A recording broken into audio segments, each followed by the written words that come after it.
Hello students, जैसे previous classes में जो अपनी प्रॉफिट एंड लॉस के अंदर कंसेप्ट्स हमारे सारे कंप्लीट हो गए थे। अब उन कंसेप्ट के बेस पर जो हम क्वेश्चन करना चाहते हैं, कुछ ऐसे क्वेश्चन जिनमें दिमाग लगे, जिनमें फार्मूला आप यूज़ करते हैं वो बिल्कुल यूज़ ना हो, आपके पास कोई ऑप्शन ना बचे, ऑप्शन से अगर आप करना चाहो तो उन क्वेश्चनों को कैसे कंसेप्ट से कर सकते हैं, उस तरह के कुछ क्वेश्चंस हम करना स्टार्ट करते हैं। यानी ये अब सेशन जो चलेंगे वो प्रैक्टिस सेशन चलेंगे। कंसेप्ट सीखने के बाद आप कैसे क्वेश्चनों को हैंडल करते हो, क्या लॉजिक आप लगाते हो, कितने कम समय में आप कर पाते हो, इन चीज़ों को देखते हैं। तो तैयार करते हैं अपना पहला प्रैक्टिस सेशन जिसमें 15 क्वेश्चन है। आप उनको सॉल्व करें और मेरे तरीके को एक बार देखने की कोशिश करें। ओके, तो स्टार्ट करते हैं अपने कंसेप्ट बेस्ड क्वेश्चन। ऐसे क्वेश्चन जिनमें थोड़ा सा आपका दिमाग लगेगा, ऐसे क्वेश्चन सॉल्व करना है जो ट्रेडिशनल से दिखने में ट्रेडिशनल से थोड़े से अलग होंगे और आपको थोड़ा सा दिमाग लगाना होगा। ऐसा नहीं है कि भाई आप चलते फिरते जिस बुकों में दे रखे हैं वैसे। और मैं आपको बता दूं, ये 15 क्वेश्चन है। 15 क्वेश्चन या तो किसी बैंक एग्जाम में आए हुए हैं या फिर एसएससी या सीडीएस, तीन जगह से मैंने इन क्वेश्चनों को लिए हैं। और चुनिंदा क्वेश्चन है, ये रूटीन क्वेश्चन नहीं है जो हम रूटीन टाइप के क्वेश्चन करते हैं। हर किसी में आपको थोड़ा सा अपना दिमाग लगाना पड़ेगा। क्लियर है? तो स्टार्ट करते हैं आज का जो अपना सेशन है। आज का सेशन जो हमने कंसेप्ट कर लिए थे कंप्लीट, अब क्वेश्चन की प्रैक्टिस की बारी आ गई है। तरह तरह के क्वेश्चन करके देखेंगे इन कंसेप्ट्स में, और उसके बाद हमारा लास्ट सेशन होगा डीआई का। तो स्टार्ट करते हैं। पहला क्वेश्चन आपकी स्क्रीन पर है और इस क्वेश्चन को मैं एक बार बोल देता हूं। The cost price of 20 articles is the same as the selling price of X articles. If the profit is 25%, then the value of X is 20 वस्तुओं का क्रय मूल्य X वस्तुओं के विक्रय मूल्य के बराबर है। यदि लाभ 25% का हो तो X का मान ज्ञात करें। आराम से आप पॉज करो, आपको लगे कि ये क्वेश्चन आपके है, आप सॉल्व करो। आप किसी और से सॉल्व कराना चाहते हो वो करो, आप अपने दोस्तों के पास सेंड करना चाहते हो उसको सेंड करो। देखो कि कौन से तरीके से सबसे सरल तरीके से हो सकता है। क्लियर है? फिर मेरा आप देखना कि मैं कैसे सॉल्व करता हूं। देखें तो बिल्कुल वैसा का वैसा ही है। मैंने आज जैसे आपको बोल रखा बराबर वर्ड लगा हुआ है। क्लियर? बराबर वर्ड के लिए एक बार पेन स्टार्ट कर लेते हैं। बराबर वर्ड लगा हुआ है, एक मिनट। अब चल क्लियर है? तो मैंने आपको बता रखा है जो अपना बेसिक कंसेप्ट अपन स्टार्ट कर रहे थे कि कॉस्ट प्राइस और सेलिंग प्राइस ऐसे लिख लिया। अब 20 वस्तुओं का क्रय मूल्य बराबर है X वस्तुओं के विक्रय मूल्य के। बराबर है तो आपको रिवर्स करना होगा, यहां पर X आ जाएगा और ये 20 यहां चला जाएगा। क्वेश्चन में बता रखा है कि इस प्रोसेस में 25% का प्रॉफिट हुआ। स्क्रीन पर यहां पर देखो 25% को अपन बोल सकते हैं 1/4, यानी जो कॉस्ट प्राइस 4 है और ये वाली चीज क्या होगी 5, और इस 5 को अगर मैं 20 से काटूं तो एक रेशियो की वैल्यू कितनी आ जाएगी 4। इसको आप x बनाने के लिए 4 से मल्टीप्लाई कर दो तो अपने पास x क्या आ जाएगा 16। तो 16 आपका क्या कहलाएगा x। आपको देखना है कि आपने इसी तरीके से आंसर निकाला है क्या या कोई लेंथी प्रोसेस करा है क्या। क्वेश्चन वही 20 से लेके 30 सेकंड का है, टेक्निक भी वही है, लेकिन जैसे ही कुछ थोड़ा सा अलग आ गया, जैसे हमने करा था 18 वस्तुओं का विक्रय मूल्य 16 वस्तुओं के क्रय मूल्य के बराबर, बस यहां पर अब x दे दिया तो बच्चा घूम जाता है एग्जाम में। ये एसएससी में सीजीएल में आया हुआ क्वेश्चन है, रिसेंटली आया हुआ क्वेश्चन, क्लियर, प्री के अंदर। तो बस x आपको निकालना था और प्रोसेस वही है। मैं फिर से समझा देता हूं, ये प्रोसेस आपको पता ही है। बराबर वर्ड आता है तो आप रिवर्स करते हो, x यहां पर चला जाएगा, 20 यहां पर चला जाएगा। 25% प्रॉफिट है, यानी कॉस्ट प्राइस अगर 4 है तो सेलिंग प्राइस अपनी कितनी हो जाएगी 5। इस 5 को अपन 20 बोल रहे हैं, यहां पर अगर आप देखोगे तो 5 को अगर अपन 20 बोल रहे हैं तो 4 को क्या बोले, और जैसे ही आप 4 को 4 से मल्टीप्लाई कर दोगे, वैल्यू एक रेशियो की वैल्यू 4 तो आई गई, तो अपना x कितना आ जाएगा भाई 16 आ जाएगा। क्लियर है? इतना आसान क्वेश्चन है, लेकिन एग्जाम में थोड़ा सा कई बार आप कंसेप्ट को समझ नहीं पाते कि क्या करें, x आ गया, ऐसा क्वेश्चन तो कभी करा ही नहीं। क्लियर है? नेक्स्ट क्वेश्चन की तरफ चलते हैं। बहुत शानदार क्वेश्चन है जिससे आपको समझ आएगी बात। और वही तरीका है, आप इसको एक बार पॉज करना, अपने लेवल पर चाहे कितना ही समय लगाना, एक बार आप अपने लेवल से करने की कोशिश करना। आपको लगता है अच्छा क्वेश्चन है, लोगों को फंसाया जा सकता है, तो आप अपने दोस्तों के पास इसको शेयर करना।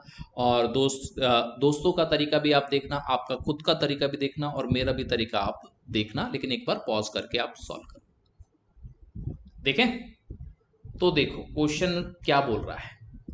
If 7% of selling price of the article is equivalent to the 8% of the cost price, clear है? एक ये स्टेटमेंट हो गई। 9% of its selling price exceeds 10% of the cost price by 1 rupees, यानी ज्यादा है 1 रुपया। Then what is the cost price of the article? अगर किसी वस्तु का क्रय मूल्य का 8% उसके विक्रय मूल्य के 7% के बराबर है, क्रय मूल्य का 9% विक्रय मूल्य के 10% के से एक रुपया ज्यादा है, तो वस्तु का क्रय मूल्य ज्ञात करें। तो देखें एक बार, सबसे पहले तो वही basic concept, cost price, selling price. क्रय मूल्य का 8% और विक्रय मूल्य का 7% आपस में बराबर थे, रिवर्स घुमा। क्लियर है? यहां से आपको कॉस्ट प्राइस और सेलिंग प्राइस का रेशियो मिल जाएगा। अब मैं ये बोल सकता हूं कि कोई अगर 7 रुपया कॉस्ट प्राइस है तो सेलिंग प्राइस यानी विक्रय मूल्य कितना हो जाएगा? 8 हो जाएगा। अब क्वेश्चन में आगे बढ़ रहा है कि 9% ऑफ द, अब मैं इसमें एक्स लगा लेता हूं। देखो ये अपने पास एक्स लगा दिया क्योंकि अपन को परसेंटेज वाइज इंक्रीज करना है। तो 9%, क्वेश्चन बोल रहा है विक्रय मूल्य का 9%, तो 8x अपना विक्रय मूल्य है। क्लियर है? इसका 9% निकालते हैं। क्लियर है? और फिर क्रय मूल्य का 10% से एक ज्यादा है, तो एक ज्यादा के लिए मैं माइनस कर रहा हूं, एक को इधर रख देंगे। तो यहां पर अपने पास 7x into 10% equal to 1 equation आ गई अपने पास कि भाई ये अपने पास जो विक्रय मूल्य है और ये अपने पास क्रय मूल्य है, इन दोनों का अंतर कितना हो गया? एक क्यों आया? कि ज्यादा है, ये ज्यादा है। क्लियर है? तो अपने पास अब सॉल्व करके x निकालते हैं। तो यहां पर ये 100% है, तो यहां पर आप लिख सकते हो 72x अपॉन 100।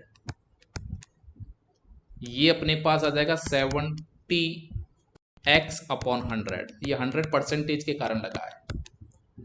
इधर अपन बोल सकते हैं 2x और 100 उधर चला जाएगा।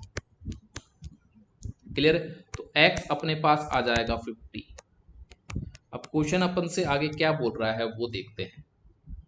क्वेश्चन बोल रहा है कि तो विक्रय मूल्य बताएं।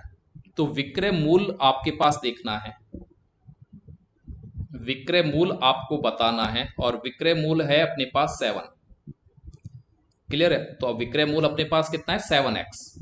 तो 50 की वैल्यू आप 7x पर रख दें, x की जगह मैं यहां पर 50 लिख रहा हूं, और ये अपने पास आ जाएगा 350। तो क्रय मूल्य अपने पास हो गया 350। ये भी क्वेश्चन आराम से 30 सेकंड में हो जाता है। ये बैंक में आया हुआ क्वेश्चन है, IBPS ने इस क्वेश्चन को लिया था, तो ये बैंक वाला क्वेश्चन है आपके पास। क्लियर है? अच्छा क्वेश्चन है, शानदार क्वेश्चन है। बच्चा थोड़ा सा अटक सकता है क्योंकि थोड़ी सी स्टेटमेंट थोड़ी सी बड़ी है, इस टाइप के उसने क्वेश्चन कर रखे हैं, लेकिन कई बार इस क्वेश्चन में भी बच्चे अटक जाते हैं। और आपने जब सॉल्व करा होगा तो हो सकता है आपको भी ये क्वेश्चन थोड़ा सा झटका दे। क्लियर है? आपको भी लगे कि यार ये क्वेश्चन में क्या पूछा है क्या नहीं पूछा, ये देखना। तो मैं उम्मीद करता हूँ ये चीज आपको समझ आ गई होगी। जिन बच्चों का ये क्वेश्चन नहीं हुआ है वो देखते चले जाएं कि क्वेश्चन में कहां पर क्या मिस्टेक है। क्वेश्चन जो आपने कंसेप्ट सीखे हैं उन्हीं बेस पर है, उन्हीं से अपने पास क्वेश्चन है। आपको बस अब सीखनी है चीजों को कि उनको अप्लाइड कैसे करना है, यूज कैसे करना है, जिससे कि आपको समझ आ जाए। आगे बढ़ते हैं। अगला क्वेश्चन आपकी स्क्रीन पर है, सरल क्वेश्चन है, बहुत आसान क्वेश्चन है, लेकिन फिर भी बच्चा कई बार इसमें घूम जाता भाई। तो देखो क्वेश्चन क्या कह रहा है आपकी स्क्रीन पर। If selling price is double the profit triple, find the profit percentage. अगर विक्रय मूल्य को दुगना किया जाए तो लाभ तिगुना हो जाता है, तो लाभ प्रतिशत आपको बताना है और आपको इसको सॉल्व करना है। आसान क्वेश्चन है, थोड़ा सा दिमाग लगाओगे तो बहुत आसान है। पॉज करो अपने को, वीडियो को पॉज करके फिर आप सॉल्व करके देखें। क्लियर है? देखें एक बार। प्रॉफिट अपन मान लेते हैं पहली स्टेटमेंट के अकॉर्डिंग एक्स है, जब कुछ चीज डबल ट्रिपल नहीं करिए। तो प्रॉफिट कब होता है? जब selling price minus cost price होता है। क्लियर? फर्स्ट इक्वेशन हो गई अपनी, पहली बार है कि जब लाभ हुआ आपको। अब क्वेश्चन बोल रहा है कि हम सेलिंग प्राइस को डबल कर दें, तो कॉस्ट प्राइस वही की वही रखें, तो प्रॉफिट एक्स की जगह कितना होता है? 3x होता है। इक्वेशन को माइनस कर दें तो माइनस का 2x इजिकल टू माइनस का SP, ये अपने पास कट ही जाएगा, तो यहां पर माइनस से माइनस कैंसिल हो गया। तो आपको पता चलेगा कि 2x इजिकल टू SP, यानी अगर मैं SP की जगह यहां पर या फिर मैं इसकी जगह कहीं भी आप लिख सकते हो कि मेरे पास जो चीज आई है वो एक बार देखें भाई, एक बार जो चीज इक्वेशन आई है कि आपने लाभ को क्या मान रखा है? x मान रखा है, और x के हिसाब से आपके पास जो 2x है, जो लाभ है, दो लाभ है, वो SP, एक SP के बराबर है, यानी SP की जगह आप 2x लिख सकते हो। क्लियर है? SP अगर 2x है, इधर देखो SP अगर 2x है, लाभ अगर आपको x हो रहा है, तो यहां पर क्या आएगा? x आएगा, तभी x बच सकता है। आ रही बात समझ में? तो आपके पास यहां पर SP की जगह 2x लिखा, यहां पर x लिखा हुआ है, तो यहां पर क्या होना चाहिए? कॉस्ट प्राइस की जगह x होना चाहिए। अब x होना है तो लाभ प्रतिशत अगर आपको निकालना है तो x का लाभ हुआ, x पर हुआ, तो ये क्या कहलाएगा? 100%। आसान है, आप चाहो तो बिगर इक्वेशन के भी, मैंने समझाने के लिए इक्वेशन बनाई, वैसे भी आप ऐसे 100 रुपया रखकर या कुछ भी 10 रखकर भी कर सकते हो, कोई दिक्कत नहीं है। लेकिन ये तरीका क्या ज्यादा समय तक रहता है, और कुछ दुगना तिगुना 2.5 गुना 4 गुना 5 गुना कुछ भी अगर बोलते तो सब जगह ऐसा चल जाता है। क्लियर है? तो यहाँ पर जैसे दुगना दे रखा है, हो सकता है 2.5 गुना बोल दे किसी क्वेश्चन में, यहाँ तो अगर तिगुना दे रखा है तो आधा बोल दे, कुछ भी ऐसा बोल दे, तो वहां पर ये इस टाइप की इक्वेशन आप सिंपल सी बना लिया करो, तो आसान से अपन क्वेश्चन कर पाएंगे। मैथ को सिंपल रहने दो, जितनी हो सके उतना आप उसको सिंपल रहने दो, तो आपके क्वेश्चन सॉल्व होते चले जाएंगे। नेक्स्ट क्वेश्चन पे चले। अगला क्वेश्चन, ये भी आसान सा एक क्वेश्चन है, अब आपको समझना है कि क्या चीज है। सीता एक फ्रिज को वास्तविक मूल्य के 15/16 कीमत पर खरीदती है, उसके कीमत से 10% अधिक पर बेचती है, तो लाभ प्रतिशत में ज्ञात करें। ये आपका एसएससी में आया हुआ क्वेश्चन है, मैं यहाँ पर लिख देता हूँ, एसएससी में आया हुआ क्वेश्चन। पॉज करके आप सॉल्व करना और अपने लेवल पर जो भी आपको लगता है इसका उचित आंसर उसको देखें। तो कितने बच्चों का सही है, कितने बच्चों का गलत है, वो अब अपना आंसर देखें। कि सीता ने एक फ्रिज जो 16 MRP लिखा हुआ था उस पर 15 पर खरीद लिया। क्लियर है? ये उसके पास हो गया, ये उसकी खरीदारी हो गई। अब खरीद लिया, यानी यहाँ पर आप चाहो तो सेलिंग प्राइस भी लिख सकते हो, लेकिन क्योंकि वो दोबारा बेचेगा या सीता दोबारा उसको बेचेगी 10% पे, इसलिए मैं दोनों चीज लिख रहा हूँ। यहाँ वाले एवज में तो खरीदा है तो SP, लेकिन जब ये दोबारा बेचती है तो ये अब उसका क्या हो जाएगा? CP हो जाएगा। 10% अधिक पर, यानी जो ये लिख रखा है इसके 10% अधिक पर। ओके, तो मैं यहाँ पर एक 0 लगा दूं जिससे थोड़ा सा राउंड हो जाए। अब 10% अधिक पर बेचती है, अब इसका 10% 16 होता है, और 16 पर अगर अधिकतम बेचती है तो 172 अपने पास जाएगा। भाई इसमें अपन 16 लगाते हैं, 176 पर आ जाएगा। ये अब इसका दूसरा सेलिंग प्राइस हो गया जो किसी और ने चुकाया है। क्लियर है? तो सीता के लिए अब कॉस्ट प्राइस कितना है? 150, और बेचा कितने का है? 176 का। तो अपने पास लाभ कितना हो गया? 26 का। 26 का लाभ आपको कॉस्ट प्राइस पे निकालना है। बहुत सावधानी से क्वेश्चन करना होगा, क्वेश्चन बहुत सरल है, लेकिन कुछ बच्चे 160 पर भी निकाल लेते हैं, यानी MRP पर भी निकाल लेते हैं, तो थोड़ी सी आपको सावधानी रखनी है। और क्वेश्चन बिल्कुल सिंपल सा है, कहीं कोई दिक्कत नहीं है, अपने पास 52/3, यहां पर आप देख लो 52/3 का आ जाएगा 17.33। जब आप इसको सॉल्व कर लोगे तो नन ऑफ दीज आपका आंसर आ जाएगा 17.33। क्लियर है? 17.33 आपका आंसर यहां पर मौजूद रहेगा या आ जाएगा। क्लियर है? आ रही बात समझ में? तो याद रखना कुछ बच्चों की मिस्टेक होती है, ये 150 की जगह किस पे निकाल लेते हैं, 160 पर निकाल लेते हैं। क्लियर? कुछ बच्चे यहाँ पर 16 लिख देते हैं, कुछ बच्चों की मिस्टेक 126 जो 26 है उसकी जगह 16 लिख देते हैं। तो ये छोटी छोटी सी मिस्टेक आपको नहीं करनी है। क्लियर है? आगे बढ़ते हैं। अगला क्वेश्चन आपको क्या बोल रहा है, एक अच्छा क्वेश्चन है। अब आप देखते हैं कि इस पे क्या आता है। एक बार सभी आपके करना है आपको। देखो, 12 संतरों का क्रय मूल्य 9 संतरों के विक्रय मूल्य के बराबर है। एक स्टेटमेंट ये दे रखी है। 10 संतरों पर मिलने वाली छूट 5 संतरों के लाभ के बराबर है।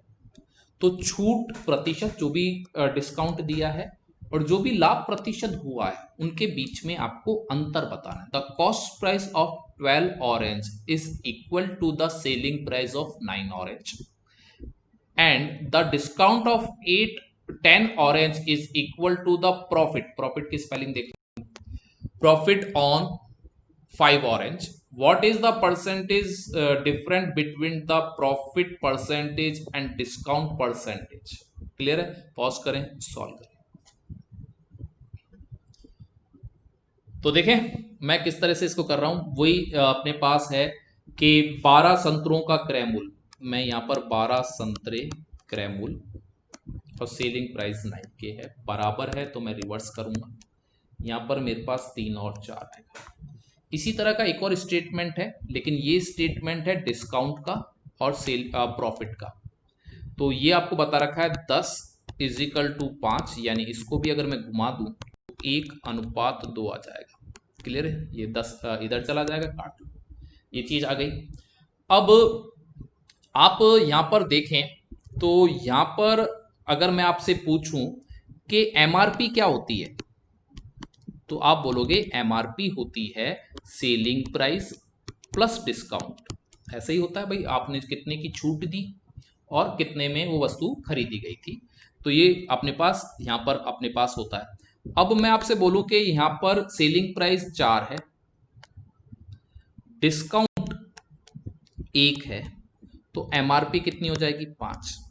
क्लियर है? लेकिन अगर आप यहां पर देखो कि प्रॉफिट कितने का, 1 का, जबकि जब मैंने डिस्काउंट को मेंशन करा है तो प्रॉफिट कितने का है, 2 का है, रेशियो वाइज। अगर आप 2 और 1 लेके चलना चाहते हो तो फिर आप इनको भी डबल करना पड़ेगा। उससे अच्छा है कि आप 2 प्रॉफिट के हिसाब से 1 डिस्काउंट है तो 1 प्रॉफिट के हिसाब से, क्योंकि यहां पर 1 प्रॉफिट है तो डिस्काउंट कितना होगा, 0.5। तो मैं यहां पर ये 5 ना लेकर, ये मैंने आपको समझाने के लिए कर दिया, 5 न लेकर मेरा कॉस्ट प्राइस सेलिंग प्राइस 4 ही रखता हूं, प्रॉफिट जो डिस्काउंट है वो मैं 0.5 लिख रहा हूं। एक बार ये चीज समझना, 0.5 की लिखा है, 2 प्रॉफिट पर 1 डिस्काउंट। लेकिन अब यहां पर देखा तो प्रॉफिट कितने का है भाई, सेलिंग और कॉस्ट के अंतर का जो चीज होती है, प्रॉफिट कितने का है, 1 का है। अगर 1 का प्रॉफिट और यहां पर मैं 2 और 1 रेशियो ले रहा हूं और प्रॉफिट को अगर मैं 1 बनाऊं तो ऑटोमेटिक डिस्काउंट को कितना बनाऊंगा, 0.5 बनाऊंगा। इस तरह मेरा एमआरपी कितना हो जाएगा, 0.5। क्लियर है? अब मैं वापस से लिख देता हूं सारी चीज जिससे हम क्वेश्चन को जल्दी से कर लें। एमआरपी हो गया 4.5, सेलिंग प्राइस हो गई 4 और कॉस्ट प्राइस हो गई अपने पास 3। परसेंटेज प्रॉफिट अगर देखूं तो 33 से 1/3। ये आपको चीज समझ आ गई होगी, 3 की चीज अगर 4 पर बिकती है तो लाभ कितना का हो जाएगा, 33 से 1/3। डिस्काउंट क्योंकि एमआरपी पर होता है और 0.5 का डिस्काउंट है, 0.5 का डिस्काउंट 4.5 पर है, तो आप बोल दोगे 1/9 और 1/9 को बोलते हैं 11/1/9। अगर आप इनको डिफरेंस करके देखो तो 22.33 का क्या हो जाएगा, डिस्काउंट डिफरेंस हो जाएगा। तो जो ऑप्शन यहाँ पर 22.22, सॉरी 22.33 नहीं, क्योंकि 9 है ना, तो 22.22 22.22 आपका क्या हो जाएगा, आंसर हो जाएगा। कुछ बच्चे इसमें गड़बड़ कर देते हैं, और गड़बड़ यहाँ पर होती है कि यहाँ पर तो वो 2 और 1 का रेशो ले लेते हैं, और यहाँ पर ये भूल जाते हैं ये 1 के हिसाब से। अगर आप ऐसा करना चाहते हो कि 2 प्रॉफिट करना चाहते हो तो पहले ही आप इसको 2 कर दो, और यहाँ पर अब 6 करना पड़ेगा, और यहाँ पर 8 करना पड़ेगा, फिर आप कर सकते हो, फिर आप उसको यहाँ पर ले जाकर एमआरपी दिखा सकते हो। क्लियर है? फिर सभी को उसी रेशो के हिसाब से बढ़ा सकते हो, लेकिन ज़्यादा अच्छा है इतना झंझट करने की बजाय आप 2 के हिसाब से, अगर 1 है तो 1 के हिसाब से 0.5 वाला यूज़ करना ज़्यादा सरल रहेगा। तो मेरे हिसाब से अगर आपको ये चीज़ समझ आ गई है, इसी तरह के क्वेश्चन बनते हैं और इसी तरह के क्वेश्चन पेपरों में आते हैं, तो आपको दिमाग को थोड़ा सा सोचने की कोशिश करें। इसलिए मैं आपसे एक चीज़ हमेशा बार बार कहता हूँ, मैथ में फॉर्मूले का यूज़ मत करो। फॉर्मूला एक पर्टिकुलर क्वेश्चन को सॉल्व कर सकता है, क्वेश्चन घुमाकर आएगा, फॉर्मूला उस क्वेश्चन को अप्लाई नहीं कर सकता। छोटे मोटे फॉर्मूले जो बेसिक टाइप की चीजों को सॉल्व करने के लिए आते हैं उनको आप यूज कर सकते हो। क्लियर है? अपने फंडे बना सकते हो, लेकिन क्वेश्चन में फॉर्मूला जितने ज्यादा मैथ में होंगे उतनी ज्यादा संकट आपके पास होंगे, आप बहुत समय दोगे, क्वेश्चन सॉल्व भी करोगे, और एग्जाम में वो फॉर्मूले काम नहीं आएंगे। एग्जाम में सिर्फ कंसेप्ट काम आता है, और आपने इससे पहले कितनी प्रैक्टिस करी है, कितने टाइपों के क्वेश्चन करें, उस पर काम होता है।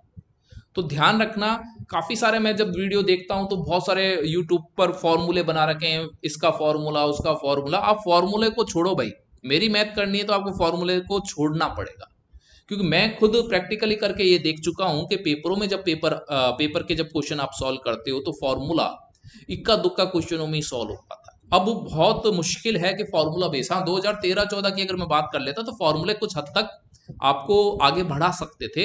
अब लेकिन 2020-21 के अंदर आपको यकीन मानो, फॉर्मूले से आपका आगे काम नहीं चलने वाला, कंसेप्ट से काम चलने वाला है, दिमाग से काम चलने वाला है, और फिर उससे आगे आप बढ़ सकते हैं। आगे बढ़े, अगले क्वेश्चन की तरफ चलते हैं। ये आसान है, ये सभी कर लेंगे भाई। अगर क्रय मूल्य का 34% विक्रय मूल्य के 26% के बराबर है, तो बहुत सिंपल सा है कि यहाँ पर 34 लिख लें और यहाँ पर 26 लिख लें, बराबर है तो घुमा दें, और इसका रेशो देख लें, ये 13 है और ये अपने पास आ जाएगा। क्लियर है? और फिर आपसे क्या पूछ रहा है, तो लाभ प्रतिशत बताएं। तो लाभ आपके पास कितना हो गया भाई, 4 का हो गया, 13 पर निकाल लें, इंटू 100 कर लें, जो भी आपका आंसर आ रहा है 400/13, और इसमें कोई पॉइंट वाइज हो तो उसके आप देख सकते हैं कि आपके पास आंसर कितना आएगा। क्लियर है? तो आपके मेरे हिसाब से 30.77 आएगा, और बाकी आप एक बार चेक कर लेना। क्लियर है? सिर्फ कैलकुलेशन देखनी थी, ये आसान क्वेश्चन था इसलिए मैंने आपको सीधा सीधा इसको बता दिया। हाँ, अगला क्वेश्चन।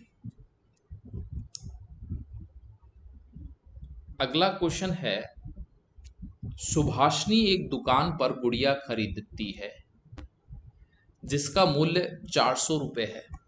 दुकानदार उसे 4 तरह की छूट का विकल्प देता है, ऑप्शन देता है। प्रस्तावित छूट में अधिकतम लाभ किससे मिल सकता है, किसको, सुभाषिनी को लाभ सबसे ज्यादा किस पे मिल सकता है, वो आपको देखना है। एक तो है 30% की छूट, एक है 15 की 2 छूट, एक है आपके पास 20 और 10 की छूट, 20 और अपने पास है 12 की छूट। क्लियर है? ये आपके पास है कि आपको बताना है कि कौन कौन सी उसके पास डिस्काउंट पर हो सकता है। तो देखो, मैंने आपको एक कंसेप्ट में बताया था कि आपको देखना है, जैसे 30% एक ही छूट दी है, अगला अपन 0 मान लें, सबसे बड़ा गैप यही वाला आएगा। क्लियर है? यहां पर बात 15-15 की 2 छूट है, इनमें गैप 0 का है, ये दुकानदार की एवज में अच्छा है। यहां पर 20 और 10, यहां पर 10 का डिफरेंस है, और लास्ट वाला है 12, 20 और 12, लेकिन यहां पर टोटल 32 नहीं है। क्लियर? अगर केवल 3 की पूछता, इन 3 की, तो इन 3 में सबसे बेस्ट ये है, सबसे बेस्ट 30%, यानी 30% का गैप है, ये सबसे बेस्ट है अगर ये 3 ऑप्शन होते। लेकिन चौथे में क्योंकि टोटल 30 का नहीं है, टोटल कितने का, 32 का, तो एक बार करके देखना हो क्लियर? क्योंकि अब आपको दो में से चूज करना है, या तो 30 या ये वाला आंसर आएगा। ये मैं करके क्यों देख रहा हूं, क्योंकि यहाँ पर टोटल 20 और 12 का नहीं है। अगर 20 इनका भी टोटल अगर 30 होता तो मैं डिफरेंस देख लेता। ये आपको मैं प्रीवियस कंसेप्ट में समझा चुका हूं। तो अब आप इसको देख लें, माइनस आप ऐसे कर सकते हैं कि -20 -12, ये प्लस हो जाएगा 20 इंटू 12 अपॉन 100, माइनस का 32 आ जाएगा और प्लस का अपने पास आ जाएगा 2.4। तो यहाँ पर अगर आप देखो तो ये 30% जितनी छूट से कम है, क्योंकि 30 से नीचे जाएगा 0.6, यानी ये आ जाएगा 29.6 की छूट मिलेगी यहाँ पे। और जो सबसे बेस्ट है वो 30% वाली है। तो अभी भी आपका आंसर कौन सा आएगा? 30% वाला। क्लियर? ये चौथा ऑप्शन का मैंने करके देखा। क्लियर? ये करके मैंने देखा है, फिर उससे आंसर निकाला है। इस टाइप वाले में नन ऑफ दीज नहीं आएगा, लेकिन ये गलती से टाइप हो गया, नन ऑफ दीज इसमें नहीं मिलेगा। क्लियर? इन चार में से ही चूज करना है, एसएससी टाइप का है, बैंक का ऑप्शन नहीं। आ रही बात समझ में? आगे बढ़े।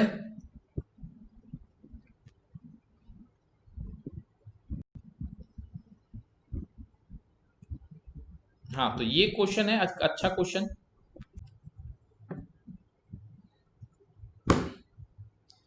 तो देखते हैं नेक्स्ट क्वेश्चन। नेक्स्ट क्वेश्चन एक बार मैं बोल देता हूं, आप पॉज करके इसको सॉल्व करना।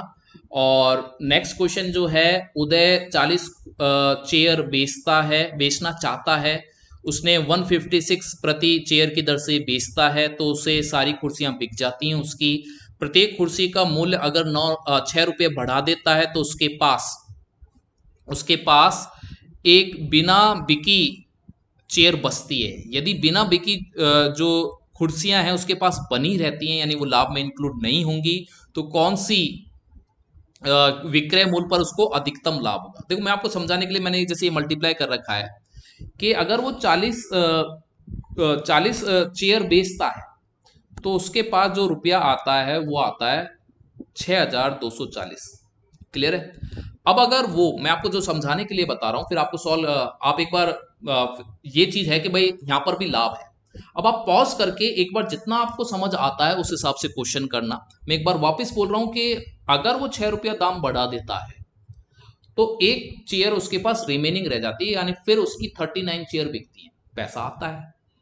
फिर अगर 6 वापस बढ़ा दे तो अब 38 ही चेयर बढ़ेंगी, बिकेंगी, 2 रह जाएंगी। वो जो चेयर बची हुई है, ना लाभ है ना हानि के अंदर आ रही है, वो कबाड़ा हो चुकी है। क्लियर? उनको हम इंक्लूड नहीं करेंगे, वो पड़ी ही रह गई।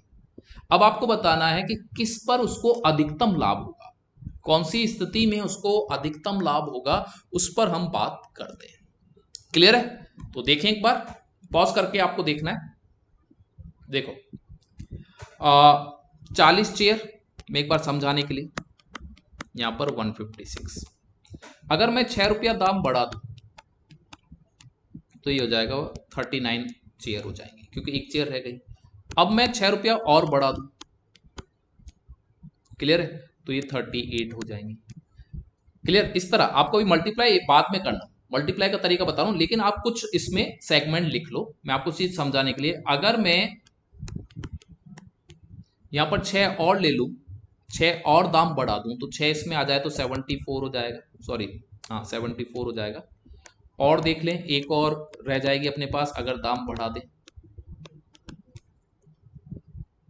और एक रह जाएगी अगर हम दाम बढ़ा दें, एक और अगर रह जाएगी अगर हम दाम बढ़ा दें।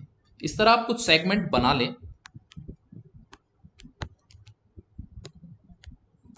और आपके पास रह जाएगी अगर, ऐसा कुछ बनाकर आप चीज को समझने की कोशिश करें। जैसे ये चीज है, ये सिचुएशन है, ऐसे हम स्थिति होगी। तो यहाँ का तो मैंने आपको मल्टीप्लाई बता ही दिया, इसमें बस कैलकुलेशन क्वेश्चन है और क्वेश्चन को आप कितना समझ पाए वो देखना है। एसएससी का क्वेश्चन है, मेंस में आया हुआ। अब मैं इसको मल्टीप्लाई करके देखता हूँ एक बार कि यहाँ पर कितना आता है भाई। यहाँ पर 18 आ जाएगा और मेरे पास 654 61 आ जाएगा। फिर मेरे पास आ रहा है 0 9 18 27 और मेरे पास आ रहा है 27 और 33। क्लियर है, और मेरे पास फिर लास्ट आ रहा है ये, क्लियर है। तो 318 चेयर यहाँ पर रुपीज आपको मिल रहा है। इस तरह आपको मल्टीप्लाई करके देखना होगा।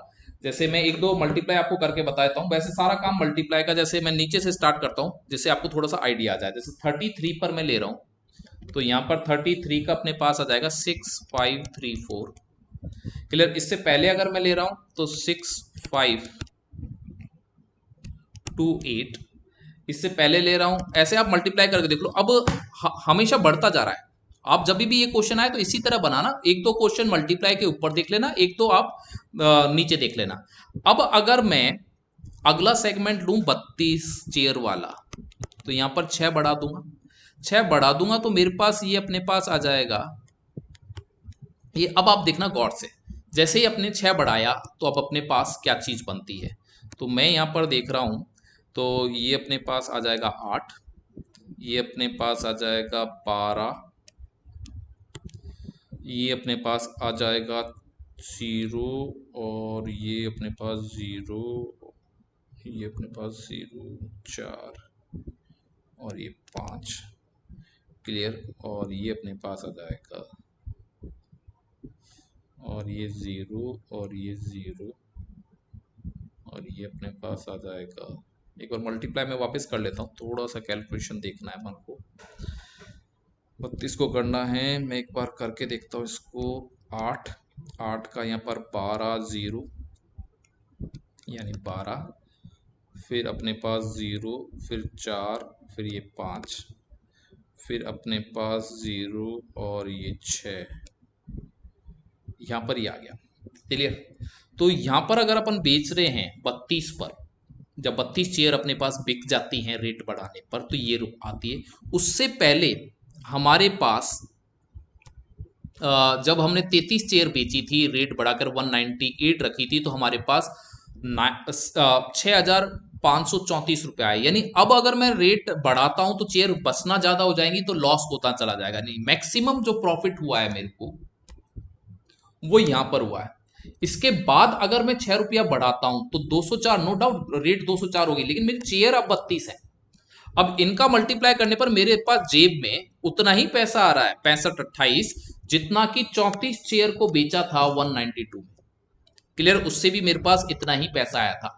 आगे अब मैं अगर 31 बेचूं 210 पर रेट पर, तो मेरे पास और कम पैसा आएगा। यानी जब क्वेश्चन स्टार्ट हुआ, यहां से मेरा रेट ज्यादा मिलना स्टार्ट हो जाएगा।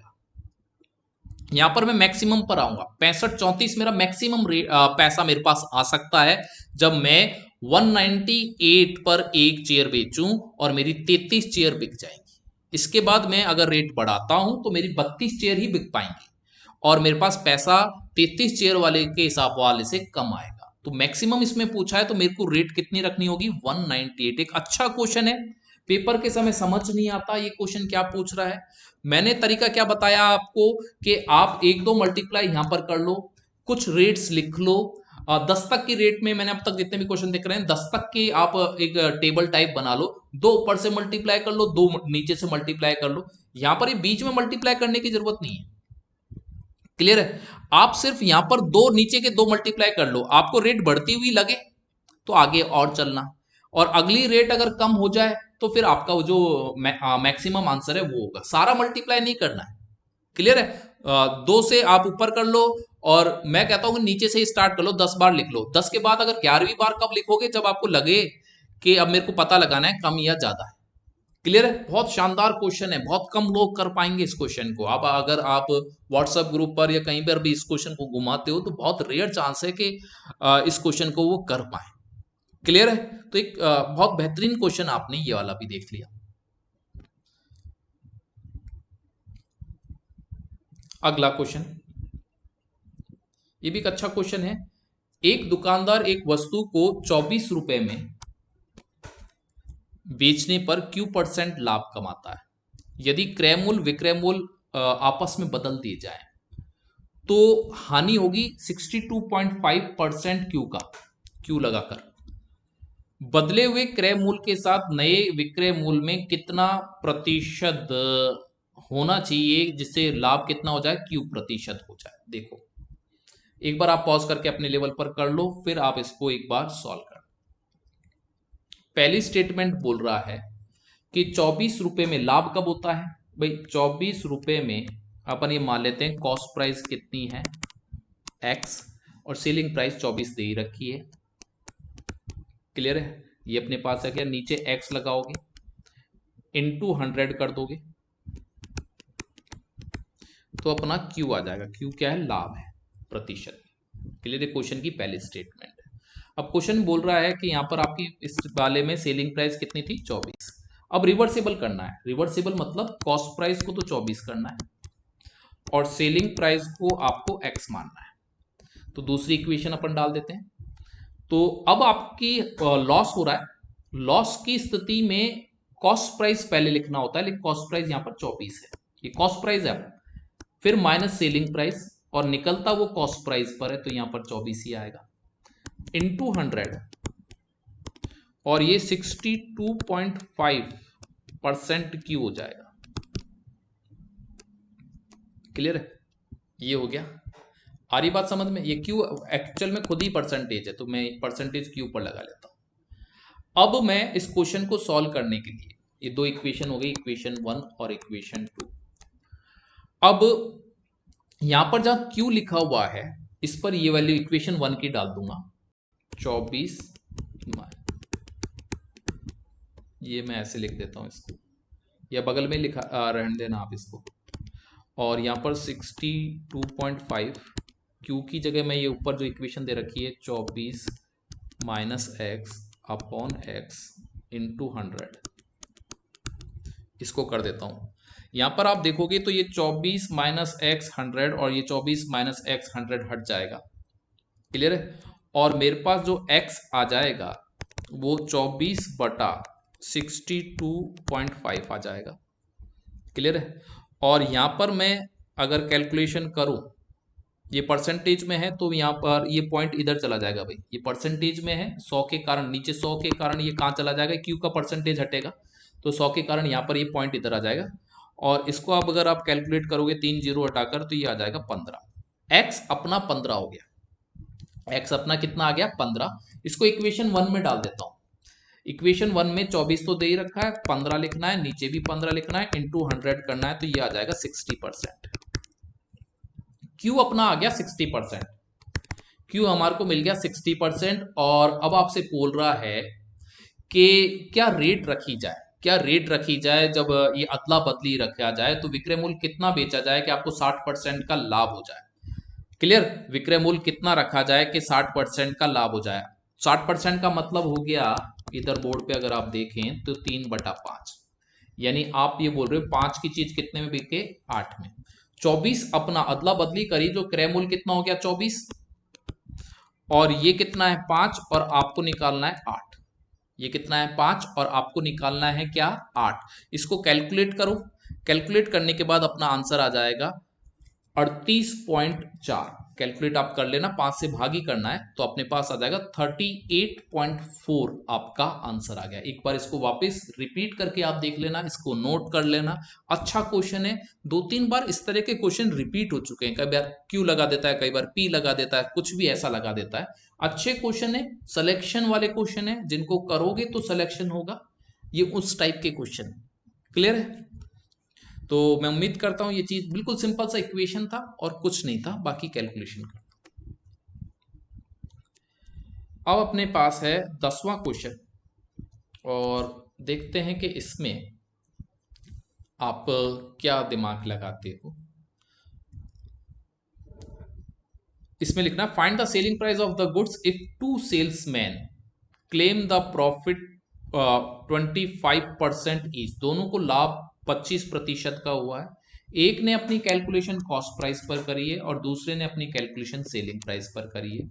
इसके कारण डिफरेंस 100 रुपए का आया है। तो आपको बताना है कि सेलिंग प्राइस दोनों केसों में ईच है, दोनों केसों में सेलिंग प्राइस बराबर है, तो सेलिंग प्राइस आपको बतानी है। दो सेल्समैन 25% लाभ का दावा करते हैं, उनमें से एक के लाभ गणना क्रय मूल्य पर, दूसरे के विक्रय मूल्य पर। अर्जित लाभों में अंतर 100 रुपए का है। तो दोनों ही स्थितियों में विक्रय मूल्य अगर सेम है तो आपको क्या निकालना है, क्रय मूल्य निकालना है। तो देखो, पहला दुकानदार जिसने अपने लाभ की गणना किस पे करी है, क्रय मूल्य पर। लाभ दोनों को 25% हुआ है, 25% को क्या बोलते हैं, 1/4। तो यहां पर कॉस्ट प्राइस उसकी 4 है और सेलिंग प्राइस उसकी 5। ये पहला दुकानदार की बात कर। दूसरा, जिसने अपने लाभ की गणना विक्रय मूल्य पर करी है, यानी यहां पर ये जो 4 लिखा हुआ है, अब ये विक्रय मूल्य है, मैं आपको समझा चुका। और 1 का लाभ हुआ है तो वस्तु कितनी की होगी, 3 की, तभी 1 का लाभ होगा। क्लियर, ये दोनों चीज मैं समझा चुका हूं। विक्रय मूल्य दोनों जगह सेम है, तो यहां पर सेम करो मल्टीप्लाई करके, तो इस वाले को 5 से और इस वाले को 4 से कर लो, जिससे कि सेम हो जाए। अब देखो यहां पर भी 20 आ गया और यहां पर भी 20 हो गया। क्लियर है। अब इसको लाभ कितने का हो रहा है, 16 का, और इसको लाभ कितने का हो रहा है, 20 का। इसके लाभ में अंतर कितने का, 4 का। इसको 15 का लाभ, 15 की चीज है और 20 में गई है, तो इसको 5 का लाभ हो गया। दोनों के लाभों में अंतर कितने का है, आप बोलोगे 1 का। और अपने क्वेश्चन में कितने का अंतर है, आप बोलोगे 100 का। अगर अपने क्वेश्चन में 100 का अंतर है और सेलिंग प्राइस 20 है, तो सेलिंग प्राइस कितनी हो जाएगी 100 लगाने पर, तो आप बोलोगे 2000। तो ये एक नन्ना मुन्ना सा क्वेश्चन है, लेकिन फिर भी काफी बच्चों को ये दिक्कत कर देता है, जिनके कंसेप्ट क्लियर नहीं है या जो फॉर्मूला पर लेकर चलने वाले हैं, फॉर्मूला मैथ को आगे लेकर जाने वाले हैं। क्लियर है। अगला क्वेश्चन,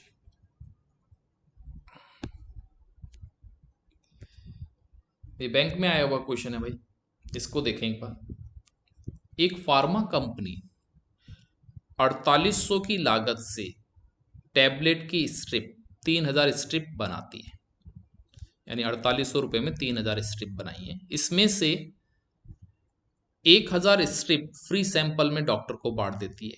अंकित मूल्य पर 25% छूट भी दी जाती है।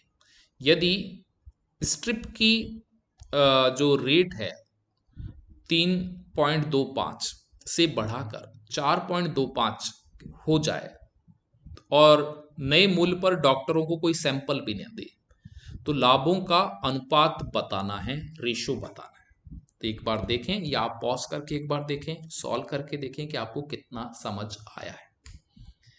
देखो स्टार्ट करते हैं।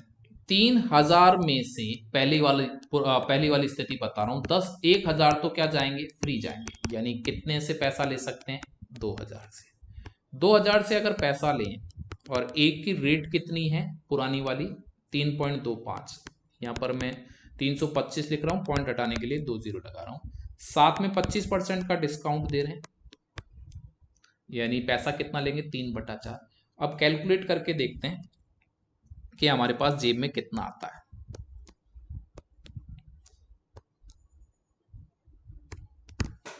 यानी अपने पास आ जाएगा 325 इंटू 15, मल्टीप्लाई कर लें भाई, 25 यहाँ हो गया और 10 15 17, फिर 15 17 18, फिर ये अपने पास ही आ जाएगा। तो अपने पास रकम कितनी आ गई भाई, आप बोलोगे कि रकम आ गई है 4875, यानी यहाँ पर आपको लाभ कितने का हो गया, लाभ तो हुआ है भाई, क्योंकि आपके जेब में से कितने गए थे, 4800।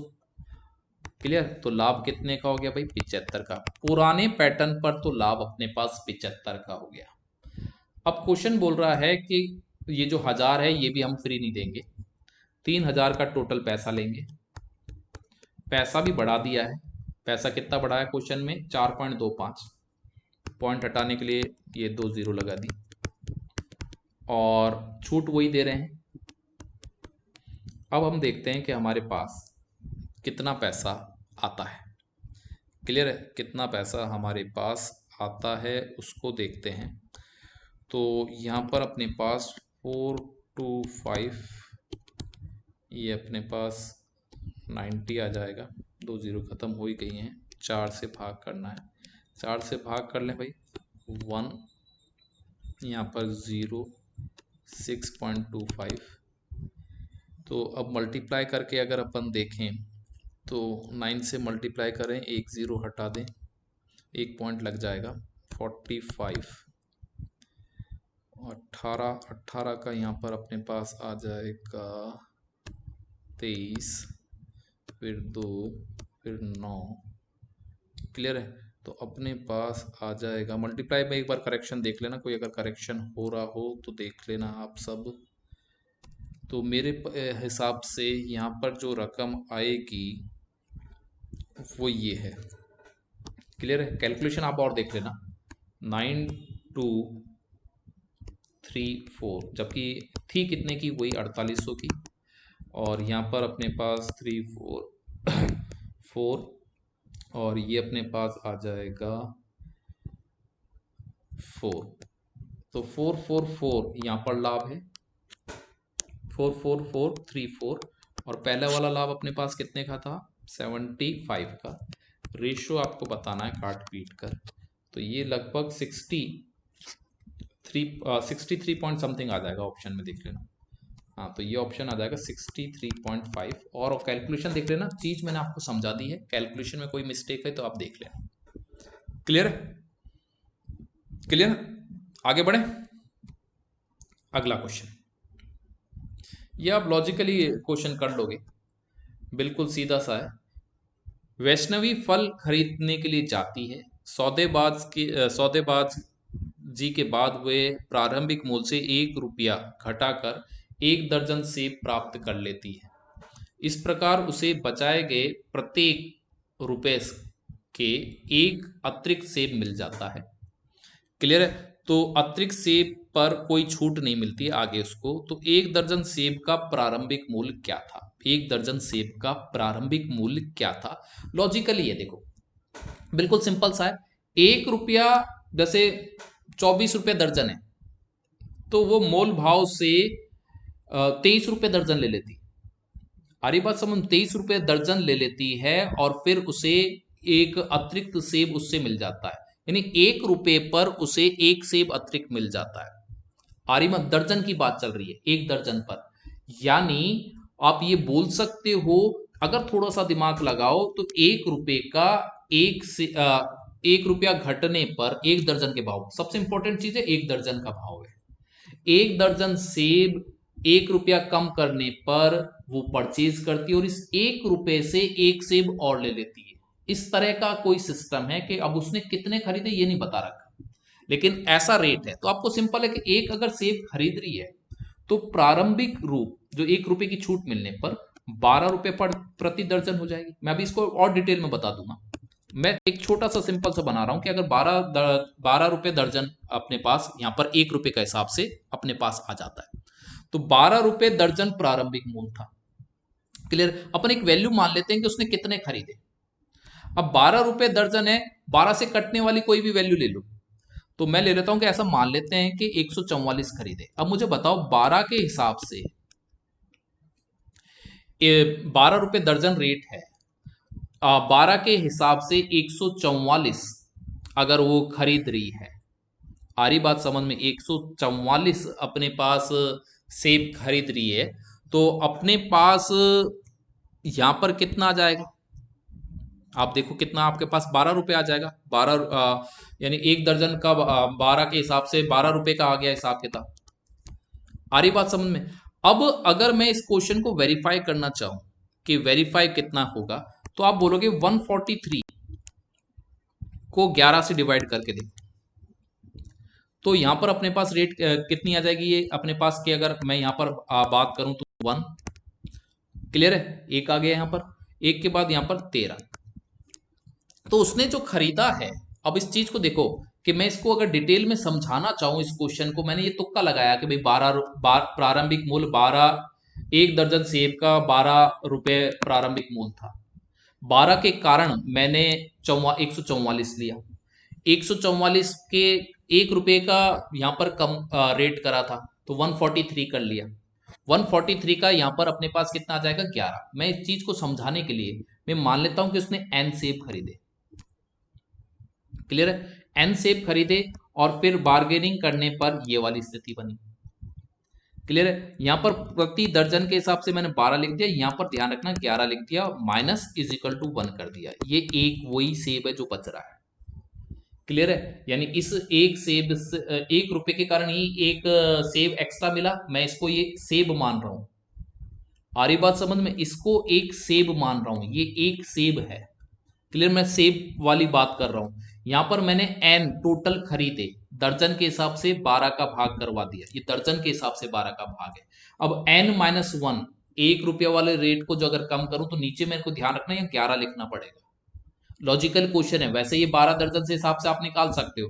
अब अगर इसको आप सॉल्व करो कि एक एलसीएम ले लो 11 × 12, तो यहां पर 12n-12, यहां पर अपने पास आ जाएगा 11n। क्लियर? ये अपने पास 11 × 12 आ जाएगा, क्रॉस मल्टीप्लीकेशन से यहां पर चला जाएगा, मैंने एक साथ कर दिया इसको। अब अपने पास यहां पर अपने पास आ जाएगा, एक बार कैलकुलेशन देखें, यहां पर 11 12 और ये आ गया, यहाँ पर 11 आ गया। क्लियर है? यहाँ पर अपने पास ये क्रॉस मल्टीप्लिकेशन से उधर चला गया है और यहाँ पर n बच जाएगा। क्लियर? ये अपने पास क्या बच जाएगा? n बच जाएगा, और n बचने के बाद ये अपने पास 12 इधर चला जाएगा, ये अपने पास 12 इधर चला जाएगा। ये अगर मल्टीप्लाई करें तो 132 प्लस 12, n अपने पास आ जाएगा 144। अब 144 के हिसाब से आप रेट निकाल सकते हो। 144 का अपने पास टोटल है, तो 12 का भाग करने पर, एक दर्जन हो गया ना, 12 का भाग करने पर रेट कितनी आ गई भाई? 12 रुपया प्रति दर्जन आ गई, 12 से भाग करने पर अपने पास आ गई। क्लियर है? तो 144 से मैंने क्यों लिया, या फिर ये सीधा सा यहां से आप यूज कर लो, अगर आप फॉर्मूले से करना चाहते हो या ऐसे करना चाहते हो, तो n सेब है, दर्जन के हिसाब से 1 रुपया रेट कम कर दो 11 के हिसाब से।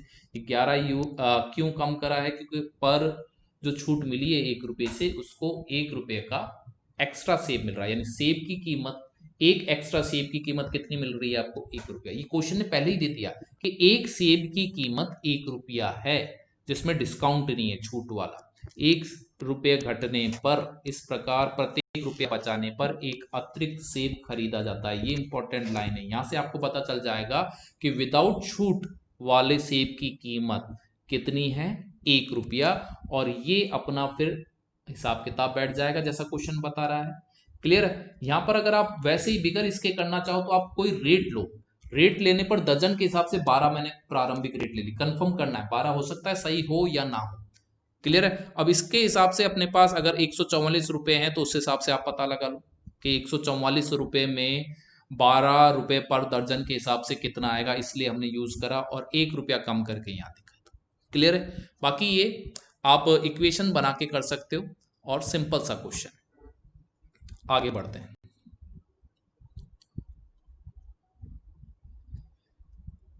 ये देखें क्वेश्चन, डेविड अपना लैपटॉप गोलीनाथ को 20% हानि पर बेचता है, जबकि गोलीनाथ इसे हरकुलिस को 25% लाभ पर बेचता है।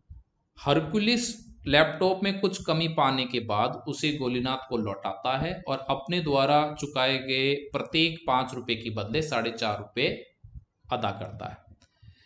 यदि डेविड ने लैपटॉप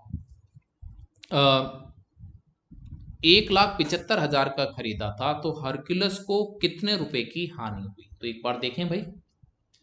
तो सबसे पहले डेविड, आप पॉज करके सॉल्व करना भाई। डेविड, एक है गोलीनाथ और एक है हरकुलस। डेविड ने गोलीनाथ को 20% हानि पर बेचा। क्लियर? लाभ पर बेचा गोलीनाथ ने। क्लियर? सबसे पहले तो इस वाली चीज को मैं पहले भी डिस्कस कर चुका, इस तरह कर लो। अब ये 20, ये 16 और ये 20। अब देखो डेविड जो डेविड की रेट बता रखी है, और इसका मतलब हरकुलस की भी रेट यही होगी जब उसने गोलीनाथ से खरीदा है। क्लियर? दोनों का सेम ही है 20-20। लेकिन यहां पर जब उसने बेचा तो 5 रुपए जब उस 5 रुपए की जगह उसने गोलीनाथ से 4.5 रुपए लिए, भाई वापिस दे रहा है ना, वो कह देगा भाई मैं क्यों लूं, कि यार कुछ कम दे दे। तो कितना कम ले रहा है? 4.5, यानी इतना ले रहा है, 0.5 कम ले रहा है। अब यहां पर ये उसने खरीदा था, ये उसकी रेट हो गई। अब उसे नुकसान होगा, क्योंकि हर 5 रुपए की जगह उसे 0.5 का नुकसान होगा। तो अब यहां पर अगर आप देखो कि 5 की जगह उसको उसने 4.5 रुपए में उसको करा है, तो यहां पर 0.5 का नुकसान 5 पर क्या कहलाएगा? 10% का नुकसान हो रहा है उसे। 5 रुपए की चीज अगर कोई 4.5 में दे रहा है, तो उसे कितना नुकसान हो रहा है? 10% का नुकसान हो रहा है। ये 10% का नुकसान किस पर हो रहा है? इस पर, और इसका 10% अगर आप निकाल दोगे तो 17500, ये इसका आंसर आ जाएगा। कॉमा लगा हुआ है, 17500 उसको क्या हुआ है? नुकसान हुआ। बिल्कुल सिंपल सा है। 5 वाली चीज अगर कोई 4.5 में देता है तो कितने परसेंट का नुकसान हुआ? आप बोलोगे 10% का। अब इसका कॉस्ट प्राइस ये है, इस पर 10% निकालना है, तो 10% कितना हो जाएगा? 17500। क्लियर है? ये क्वेश्चन भी बैंक में आया हुआ है, एक अच्छा क्वेश्चन है जिसको आपको ध्यान रखना था। नेक्स्ट क्वेश्चन की तरफ चलें। एक वस्तु को 800 रुपए में बेचने पर अर्जित होने वाला लाभ 275 रुपए में बेचने पर होने वाली हानि का 20 गुना है। तो 25% लाभ अर्जित करने के लिए वस्तु को कितने में बेचना है? देखो, 800 रुपए में लाभ हुआ है, तो अपन कॉस्ट प्राइस को क्या मान लें? एक्स। तो 800 रुपए में लाभ हुआ है, ये लाभ है। क्लियर? और हानि के लिए अपने पास क्या है?